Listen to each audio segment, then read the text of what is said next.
La parole est à Monsieur Nicolas Turquois du groupe Mouvement démocrate et apparentés.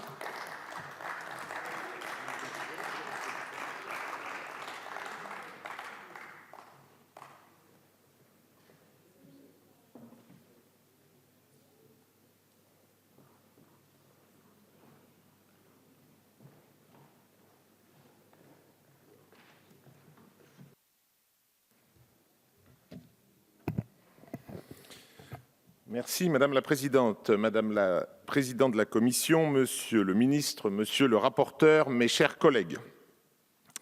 J'ai la chance aujourd'hui de pouvoir m'exprimer au nom du groupe Modem Apparentés sur la proposition de loi de notre collègue André Chassaigne. Je parle de chance car sur le fond et sur la forme, nous allons aujourd'hui, j'en suis sûr, voter pour un bon texte qui va améliorer la situation financière de dizaines de milliers de nos concitoyens. Sur le fond d'abord, porter le minimum de pension des retraites agricoles, aussi bien futur qu'actuel, de 75 à 85% du SMIC est une avancée sociale indéniable.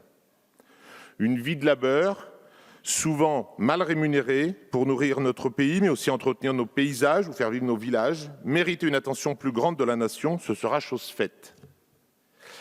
Imposer une couverture complémentaire aux salariés agricoles de Guadeloupe et de la Réunion est aussi un progrès à saluer. Quand les partenaires sociaux n'arrivent pas à prendre leurs responsabilités, l'État doit prendre les siennes pour protéger les plus modestes. Mais c'est sur la forme que j'ai envie de m'exprimer davantage. Et en premier lieu, c'est pour remercier André Chassaigne de sa pugnacité. Malgré les complexités techniques, malgré les changements de majorité, malgré les contraintes budgétaires, il a persévéré et il va réussir.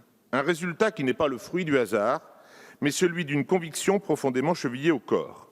Un grand merci, Monsieur le député. Cette proposition de loi doit aussi nous interroger, toutes et tous, sur notre façon de travailler et surtout sur notre façon de faire de la politique. Nous allons, j'en suis sûr, massivement soutenir cette proposition de loi, quelles que soient nos familles politiques, parce qu'elle nous paraît juste. Pour une fois, et c'est suffisamment rare pour être souligné, nous n'allons pas voter ou pas une loi en regardant de quel banc elle vient, mais à qui elle s'adresse, pour qui elle est utile. Ce devrait être à chaque fois notre ligne de conduite, et malheureusement, ce n'est pratiquement jamais le cas.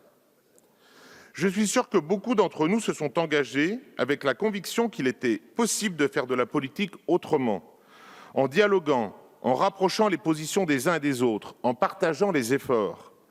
Mais la réalité est tout autre. Certains pensent se mettre en valeur par la surenchère, le populisme ou le dénigrement de l'autre.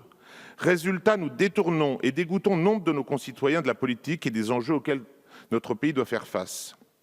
Pourtant, cette proposition de loi est révélatrice de tout ce qu'il faudrait logiquement faire sur le sujet des retraites et que nous avons essayé de faire avec le projet de loi en début d'année. Peut-être maladroitement, parfois, mais assurément avec la conviction que le système actuel était profondément complexe, injuste et inéquitable. 3 illustrations. La première, avec cette proposition, M. Chassaigne va permettre aux chefs d'exploitation retraités de toucher 85% du SMIC. Mais contrairement à ce que vous avez dit, M. Jumel, c'est tout sauf simple. S'il va y arriver, c'est parce qu'en 2014, Mme Touraine avait mis en place les outils juridiques et informatiques pour élaborer un système complexe d'attribution de points au titre du RCO, le régime complémentaire obligatoire de retraite des agriculteurs, pour leur permettre d'atteindre 75% du SMIC. Il avait fallu pratiquement 18 mois de mise en œuvre et la nécessité de refaire tous les déroulés de carrière et de recalculer toutes les retraites, y compris pour les personnes en retraite depuis plus de 25 ans. Un travail titanesque que la MSA va devoir réitérer en partie. Comment peut-on avoir en 2020 un système aussi complexe pour nécessiter 18 mois de calcul? Seconde illustration. Les artisans et les commerçants dont les montants de retraite sont souvent du même ordre de grandeur que celui des agriculteurs. Nous ne traitons pas leur cas aujourd'hui. Et ce ne serait pas possible, car ils sont encore moins souvent en carrière complète et que le mode de calcul de leur pension est notoirement différent. Il faudrait de nouveau imaginer un dispositif spécifique, complexe, pour atteindre les mêmes objectifs. C'est un non-sens. Et dernière illustration, les conjoints collaborateurs, vous y êtes tous sensibles, ce sont les grands oubliés. Mais comment aborder frontalement, objectivement et disons-le clairement, budgétairement, la situation de millions de personnes ayant peu ou pas cotisé?